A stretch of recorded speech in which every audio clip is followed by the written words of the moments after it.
el INE protocolo para proteger a candidatos. Explicaron que las reglas fueron acordadas por el Estado Mayor Presidencial, que junto con la Policía Federal resguardarán la seguridad de los aspirantes interesados. Se busca garantizar un proceso electoral limpio y transparente. De un momento a otro, Donald Trump dará a conocer una serie de medidas fuertes contra la inmigración. Se prevé que las acciones vayan encaminadas a acelerar las deportaciones de inmigrantes ilegales. En tanto, la caravana Via Crucis Migrante desistió de llegar a la frontera con Estados Unidos y concluirá en la Ciudad de México. Luego de la exhibición de Cristiano Ronaldo y el Real Madrid, es turno de Lionel Messi y el Barcelona. El cuadro blaugrana le abre las puertas del Camp Nou a la Roma, y en Inglaterra, Liverpool y Manchester City prometen una batalla espectacular. Son los cuartos de final de la Champions League. Ciudad TV 21.2, el canal de la Asamblea, presenta La Ciudad y el Mundo con Elia Almanza.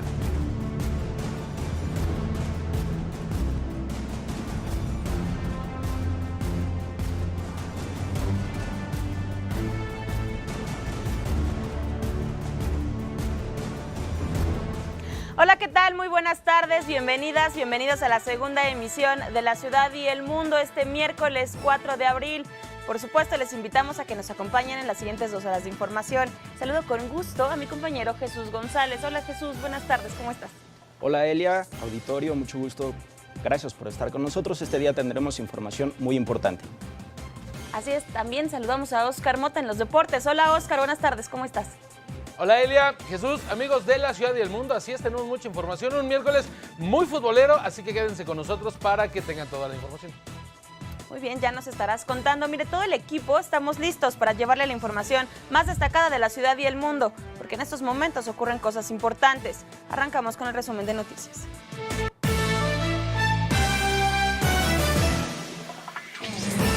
Presentan el Instituto Nacional Electoral y la Secretaría de Gobernación el protocolo de seguridad para los candidatos presidenciales. El encargado de la política interior del país, Alfonso Navarrete Prida, dejó en claro que es responsabilidad del gobierno federal el tema de la seguridad pública. Y quiero dejar algunas definiciones muy claras de este marco de actuación. La primera es que sí es una responsabilidad del gobierno mexicano en sus distintos niveles de gobierno el tema de la seguridad pública, que ese es un tema no claudicable, no negociable, no allanable, que lo asumimos con toda responsabilidad, y lo dejo claro para dejar muy bien establecido que no se trata de trasladarle al Instituto Nacional Electoral una responsabilidad que constitucionalmente nos obliga a los niveles de gobierno a hacerla y hacerla cumplir y hacerla valer muy bien. José Antonio Meade, candidato a la presidencia de la coalición Todos por México, anunció que mañana dará a conocer su declaración 3 de 3. En su cuenta de Twitter aseguró que incluso irá mucho más allá. El Instituto Mexicano para la Competitividad reveló que Meade es el único aspirante presidencial que no ha presentado sus declaraciones patrimonial, fiscal y de conflicto de intereses. Y el candidato presidencial de la Coalición por México al Frente, Ricardo Anaya, presentó a Raúl Padilla, exrector de la Universidad de Guadalajara, como parte de su equipo de campaña. Padilla fungirá como coordinador de enlace con la comunidad cultural. Estoy absolutamente convencido, Raúl, de que tu experiencia, tu liderazgo, el enorme reconocimiento que tienes dentro y fuera del país será fundamental para tener el mejor proyecto en materia cultural en esta campaña, lo cual será fundamental para ganar las elecciones. La candidata independiente a la presidencia de la República, Margarita Zavala, le envió un mensaje al presidente Donald Trump. En su cuenta de Twitter, la ex primera dama escribió: "Sepa que en México estamos en campañas electorales señalando nuestras diferencias entre candidatos, pero a la hora de defender la dignidad nacional, todos hablamos con una sola voz y le exigimos respeto". Desiste la caravana Via Crucis Migrante de llegar a la frontera sur de Estados Unidos. El director de la organización no gubernamental Pueblos Sin Fronteras, Irenio Mújica, informó que el recorrido de la caravana concluirá en la Ciudad de México y que los migrantes centroamericanos que deseen continuar por su cuenta tendrán el apoyo correspondiente. Se prevé que este miércoles el presidente de Estados Unidos, Donald Trump, anuncie las medidas que tomará respecto a la inmigración. En su cuenta de Twitter, Trump reiteró que las leyes migratorias de México y Canadá son muy fuertes, mientras que las de ese país son débiles. En Veracruz localizan sano y salvo al periodista Fabián Hipólito, reportado como desaparecido desde el pasado 30 de marzo. Así lo informó su hijo, Misael Hipólito. El comunicador se dirigía a cubrir la caravana del migrante. La presidenta de la Comisión de Derechos Humanos en la Ciudad de México, Nacheli Ramírez Hernández, compareció ante el Pleno de la Asamblea Legislativa del Distrito Federal. Ramírez Hernández señaló que el órgano defensor ha recibido al menos 75 quejas de personas que se vieron afectadas por el sismo del 19 de septiembre. La Comisión de Derechos Humanos ha recibido 75 quejas que están asentadas en la tercera visitaduría.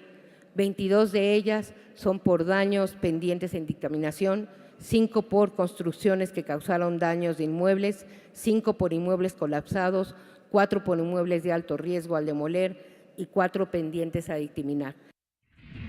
Comparece por primera ocasión ante senadores el gobernador del Banco de México, Alejandro Díaz de León, el encargado de la política monetaria de nuestro país. Reconoció que el año pasado los niveles de la inflación fueron demasiado adversos. Además, delineó 3 principales retos para las economías emergentes.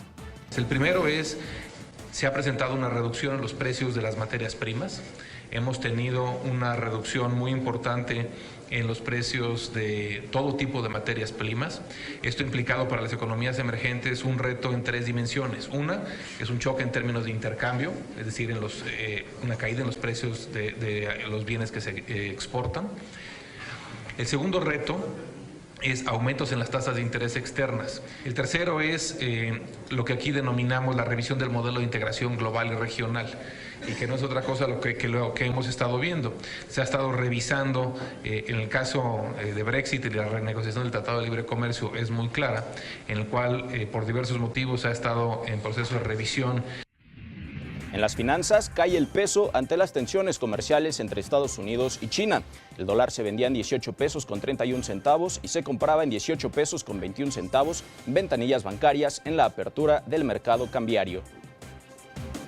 El secretario de Economía, Ildefonso Guajardo, y el canciller Luis Videgaray Caso iniciaron una gira de trabajo de 2 días en la ciudad de Washington de cara a la 8ª ronda de negociación del Tratado de Libre Comercio de América del Norte. El titular de la economía sostuvo una reunión este miércoles con el representante comercial de Estados Unidos, Robert Lighthizer. En información internacional, crece la tensión. Impone el gobierno de China un arancel de 25% a 106 productos de Estados Unidos en respuesta a la misma medida que impuso la administración del presidente Donald Trump a 1.300 productos del gigante asiático. Tras el anuncio, los mercados bursátiles abrieron a la baja. En tanto, el secretario de Comercio de Estados Unidos, Wilbur Ross, confió en que las 2 naciones alcancen un acuerdo comercial, aunque no aclaró si en el corto o mediano plazo. Rusia acusó a los servicios especiales británicos y estadounidenses del envenenamiento del exespía ruso Sergei Skripal y pidió a ambas naciones retomar el diálogo para no llevar las cosas hasta una segunda crisis de los misiles de Cuba, señaló el jefe del servicio de inteligencia del Kremlin, Sergei Karkishin. Es necesario acabar con este juego irresponsable que consiste en seguir avivando la hoguera y renunciar a la fuerza en las relaciones internacionales para no llevar las cosas hasta una segunda crisis de los misiles de Cuba, cuando nuestros países tienen tareas más importantes para asegurar la prosperidad de las personas y el libre desarrollo. Por segundo día consecutivo, los trabajadores ferroviarios franceses pararon sus actividades en protesta contra la reforma de la empresa pública de ferrocarriles que pretende el gobierno de Emmanuel Macron. En tanto, cientos de usuarios se vieron afectados. Y en la información deportiva, ¿qué nos tienes, Oscar? Adelante. Gracias, Elia. Jesús, amigos de la ciudad y el mundo, cuartos de final de la Champions League. El entrenador del Barcelona, Ernesto Valverde, podrá contar con Sergio Busquets, que se recuperó de una fractura en un dedo del pie. La Roma competirá además con una pesada estadística, y es que el Barcelona no conoce la derrota como local en Champions desde hace 5 años, cuando el Bayern Múnich le ganó 3-0 en el 2013. Desde entonces, los blaugrana tienen 23 triunfos y 2 empates. En el 2015, la Roma visitó el campo de los culés y salieron con un 6-1 en contra. En el otro duelo, Liverpool y Manchester City prometen una eliminatoria vibrante, ya que se han anotado 12 goles en los últimos 2 partidos que han disputado. En septiembre, el City barrió a Liverpool con un 5-0 y en enero de este año, el Liverpool le devolvió el favor ganando 4-3. Los partidos inician a la 1:45. Y mire, el técnico de la selección nacional, Juan Carlos Osorio, considera a Rafa Márquez dentro de su proyecto para Rusia 2018, aunque no sea como jugador. Osorio dijo que le encantaría tener a Rafael porque su experiencia le puede aportar mucho a la selección. También el técnico destacó la participación de Carlos Vela, a quien le aseguró un lugar en Rusia siempre y cuando no se lesione. Y finalmente, el mexicano Cristian Villanueva de los Padres de San Diego conectó 3 cuadrangulares. Ahí está uno de ellos. Avísame cuando vuelvas, Blanquita. Ahí está. Y además de 4 carreras e impulsó otras 5, Villanueva se robó el show en el triunfo de San Diego 8-4 ante los Rockies de Colorado. Compañeros, hasta aquí la información.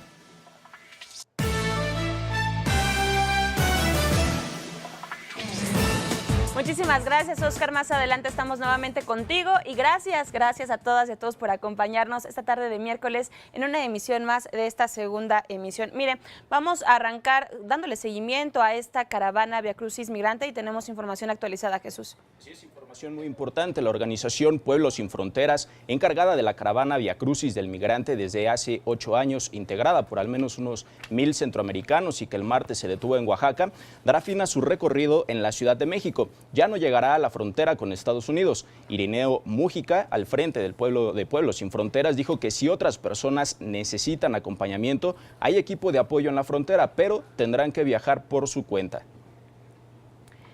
Y es que este tema de la caravana es el que hizo enojar al presidente de Estados Unidos, Donald Trump. Aquí le presentamos ya sus tweets el día de ayer. Vamos a recordar este contexto. Esta es la información de AFP.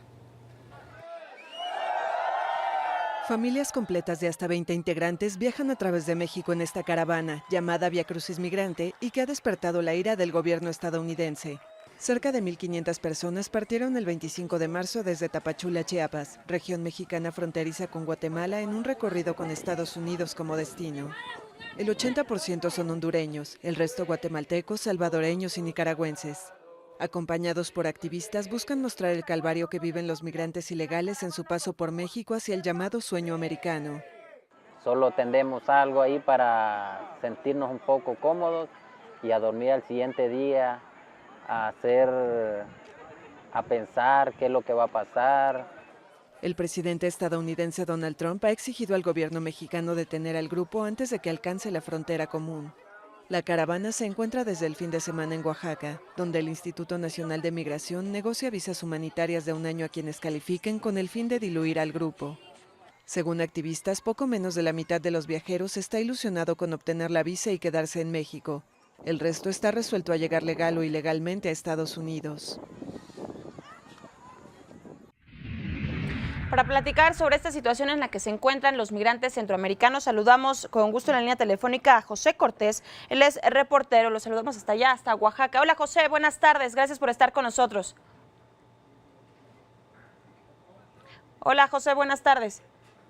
En un momento vamos a restablecer la comunicación hasta Oaxaca con José, porque mire, ya le comentábamos esta exigencia y confusión, hay que decirlo, porque no se sabía en primera instancia qué es lo que estaba pasando, cómo se encontraba integrada en primer lugar la caravana. El presidente de Estados Unidos mandó decir que era necesario por parte del Estado mexicano pues disolver esta caravana, cuando por otra parte la caravana dice no tenemos objetivo de llegar a Estados Unidos, sino es una caravana que hacemos como cada año, pero tiene una característica particular que son más de 1000, algo que no se había visto en las caravanas anteriores. Para platicar de ello, ahora sí tenemos en la línea a José Cortés, él es reportero allá en Oaxaca. Hola José, buenas tardes, te escuchamos.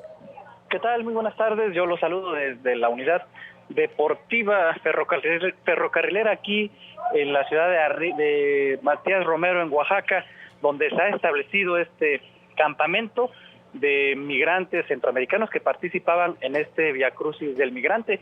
Ellos llegaron aquí desde la noche del sábado y hasta este momento continúan varados por falta de transporte y también esperando sus oficios de regularización y de salida del país definitiva y temporal, que en estos momentos se los está otorgando el Instituto Nacional de Migración por segundo día consecutivo. Por lo que hemos podido observar, estos oficios son dos tipos de oficios, un oficio de salida definitiva y un oficio de salida temporal. Ambos, el primero es por 20 días y el segundo es por 30 días. El segundo les permite regularizar su estancia en territorio nacional. También, por lo que hemos podido observar, hay mucha confusión entre los migrantes que participaban en esta caravana, porque hay personas que incluso han pensado que estos oficios era su pase directo hacia los Estados Unidos, pero pues los coordinadores aquí de la caravana les han explicado que solamente es un oficio que les permite estar legalmente por algún tiempo en Estados Unidos. Otros más pensaban también que ya era un oficio para que se pudieran quedar de forma definitiva aquí en México, pero por lo que hemos podido observar, estos oficios son para darles un plazo para que ellos regularicen su situación legal aquí en México. José, ¿cómo estás? Preguntarte, ¿realmente los integrantes de esta caravana buscan llegar a la Ciudad de México o ahí en el momento en el que estás presente buscan llegar a la frontera hacia Estados Unidos? Como se había planteado desde un principio, las actividades centrales de este Vía Crucis eran en la ciudad de Puebla y en la Ciudad de México. Los organizadores comentaron que ahí tenían una agenda en el centro del país, donde esta caravana llegaría con este grupo de migrantes, pero no se esperaban ellos que la gran cantidad de migrantes que se unieron, digamos, en Arriaga, ellos contabilizaban 1,200 ya en Ixtepec, en territorio oaxaqueño. Un paso antes de haber llegado aquí a Matías Romero ya contabilizaban 1,500, 400 mujeres y 250 niños. Por eso fue que ya aquí en Matías Romero ya no pudieron avanzar su camino por falta de transporte. Muchos de los que participaban aquí, nos comentan los organizadores, pues su meta es llegar a Estados Unidos y muchos se encontraban en la ruta migratoria Centroamérica, México, Estados Unidos cuando pasó este Vía Crucis y decidieron unirse. Obviamente la ruta de ellos es llegar hacia el centro del país y de ahí continuar su camino hacia la frontera norte. Es decir, José, este Vía Crucis tiene un objetivo central común que se viene llevando a cabo desde hace años, pero se han integrado otros grupos que quizá pueden tener la intención de llegar a Estados Unidos. Eso lo determina pues cada persona y cada grupo. Preguntarte finalmente, ¿cuántas personas están en este campamento y cuáles son las condiciones en las que se encuentran?